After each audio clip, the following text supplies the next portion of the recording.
नमस्कार दोस्तों, स्वागत है आपका आज के मुख्य समाचारों में। जी हाँ दोस्तों, आपको यहाँ पर देखने को मिलेंगी सुबह से लेकर शाम तक की तमाम बड़ी खबरें मुख्य समाचार ब्रेकिंग न्यूज अपडेट्स के रूप में। तो चलिए दोस्तों, जान लेते हैं आज की पहली बड़ी खबर। इजरायली हमलों के बाद पूरे गाजा की बिजली हुई ठप। अस्पतालों में इमरजेंसी लाइट सिर्फ 2 दिन चल सकेगी। इजरायली सेना ने यहाँ फास्फोरस बम दागे। जी हाँ दोस्तों, इजराइल हमास जंग का आज 5वां दिन था। अल जजीरा के मुताबिक इजरायली हमलों के बाद पूरे गाजा में बिजली सप्लाई ठप हो गई है। फिलिस्तीन की एनर्जी अथॉरिटी के चेयरमैन थापर मेलहम ने वॉइस ऑफ फिलिस्तीन रेडियो को बताया कि गाजा पट्टी के एकमात्र पावर प्लांट में ईंधन खत्म हो गया है। इससे पूरे इलाके की बिजली सप्लाई रुक गई है। अस्पतालों की इमरजेंसी लाइट सिर्फ 2 दिन चल सकेगी। 9 अक्टूबर को गाजा बॉर्डर पर कब्जे के बाद इजराइल ने गाजा तक होने वाली बिजली सप्लाई रोक दी है। इससे पहले इजराइल ने फिलिस्तीन पर फास्फोरस बम दागे। फिलिस्तीन की न्यूज एजेंसी वाफा के मुताबिक इजरायली सेना ने गाजा से लगे हुए अल कामारा शहर पर इजराइल ने प्रतिबंधित फास्फोरस बम का इस्तेमाल किया। ये बम जिस इलाके में गिरते हैं वहां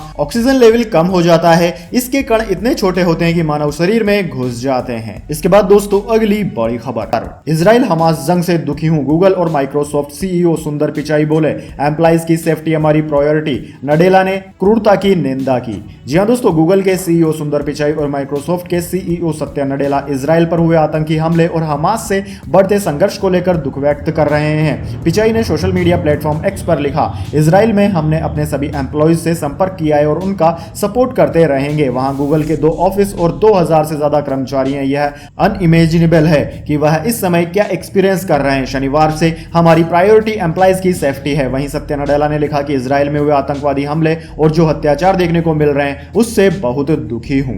इसके बाद दोस्तों, अगली बड़ी खबर। केजरीवाल बोले, हमें खत्म करना चाहते हैं प्रधानमंत्री। हमारे खिलाफ 170 से ज्यादा केस, 140 के फैसले हमारे पक्ष में, 1 पैसे का घोटाला नहीं। जी हां दोस्तों, दिल्ली के मुख्यमंत्री अरविंद केजरीवाल ने बुधवार को कहा कि प्रधानमंत्री मोदी आम आदमी पार्टी को खत्म करना चाहते हैं। हमारे विधायकों और नेताओं के खिलाफ झूठे केस दर्ज करवाए जा रहे हैं। अब तक हमारे खिलाफ 170 से ज्यादा केस दर्ज किए गए हैं। 140 फैसले हमारे पक्ष में आए हैं। 1 पैसे का घोटाला नहीं मिला। केजरीवाल ने कहा कि आम आदमी पार्टी नेताओं के खिलाफ फर्जी मामले चल रहे हैं। 2 साल से हमारे सीनियर नेताओं को लगातार गिरफ्तार किया जा रहा है। मनीष सिसोदिया के खिलाफ ईडी के पास कोई सबूत नहीं है। उन्होंने संजय सिंह को गिरफ्तार किया और अमानतुल्लाह खान के घर पर छापेमारी की। 1 पैसे का घोटाला नहीं निकला। भ्रष्ट नेता भाजपा में शामिल हो रहे हैं। इसी के साथ केजरीवाल ने प्रधानमंत्री मोदी पर देश का माहौल खराब करने का भी आरोप लगाया। केजरीवाल ने कहा कि मोदी की चाल और जुबान में अहंकार है। उनसे सब कोई डरा हुआ है। प्रधानमंत्री की पूरी कोशिश है कि आम आदमी पार्टी को कुचल दिया जाए। 2015 में जैसे ही हमारी सरकार बनी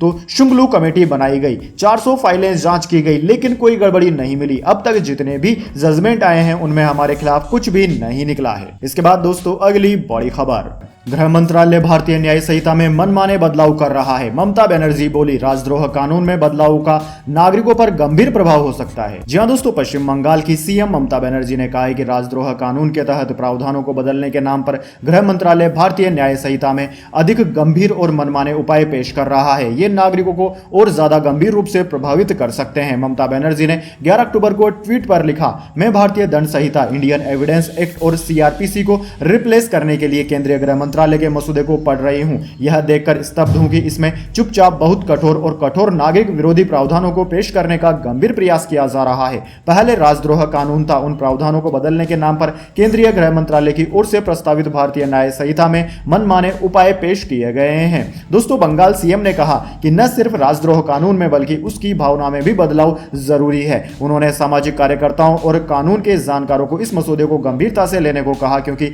यह क्रिमिनल जस्टिस सिस्टम में बड़ा बदलाव लाएगा। संसद में मेरे सहयोगी स्थायी समिति के सामने यह मुद्दे उठाएंगे। इसके बाद दोस्तों, अगली बड़ी खबर। हमास इजराइल की जंग को लेकर सऊदी अरब में भी मची खलबली। यूएई ने भी किया बड़ा ऐलान। जी हां दोस्तों, शनिवार को हमास द्वारा इजराइल के शहर पर रॉकेट दागने के बाद से फिलिस्तीन और इजराइल के बीच खौफनाक जंग लगातार जारी है। हमास के हमले के बाद इजराइल गाजा पट्टी पर ताबड़तोड़ हमले कर रहा है। इस लड़ाई को लेकर दुनिया भर के देशों ने अपनी प्रतिक्रियाएं दी है, जहां एक और सारे मुस्लिम खाड़ी देश एक और नजर आ रहे हैं। अमेरिका ने इजराइल की मदद करते हुए अपना गोला बारूद से लेस प्लेन इजराइल के लिए भेजा है। तमाम पश्चिमी देशों ने इजराइल का समर्थन किया आए, वहीं इस्लामिक देश फिलिस्तीन की मदद के लिए आगे आ रहे हैं। जहां सऊदी अरब लगातार अंतर्राष्ट्रीय स्तर पर इस मुद्दे पर बातचीत कर रहा है, तो दूसरी तरफ मिस्र ने फिलिस्तीन को मानवीय सहायता भेजने का ऐलान किया है। वहीं दोस्तों इसके अलावा यूएई के राष्ट्रपति शेख मोहम्मद बिन जायद अल नहायान ने फिलिस्तीनी नागरिकों के लिए $2 करोड़ की मदद की घोषणा की है। रिपोर्ट के मुताबिक यह सहायता राशि निकट भविष्य में संयुक्त राष्ट्र राहत और कार्य एजेंसी के माध्यम से फिलिस्तीन को दी जाएगी। इस सहायता राशि का मकसद फिलिस्तीन के जरूरतमंद लोगों को तत्काल राहत और सहायता प्रदान करना है। हालांकि यूएई ने इजराइल पर हमास के हमले की भी कड़ी निंदा की है।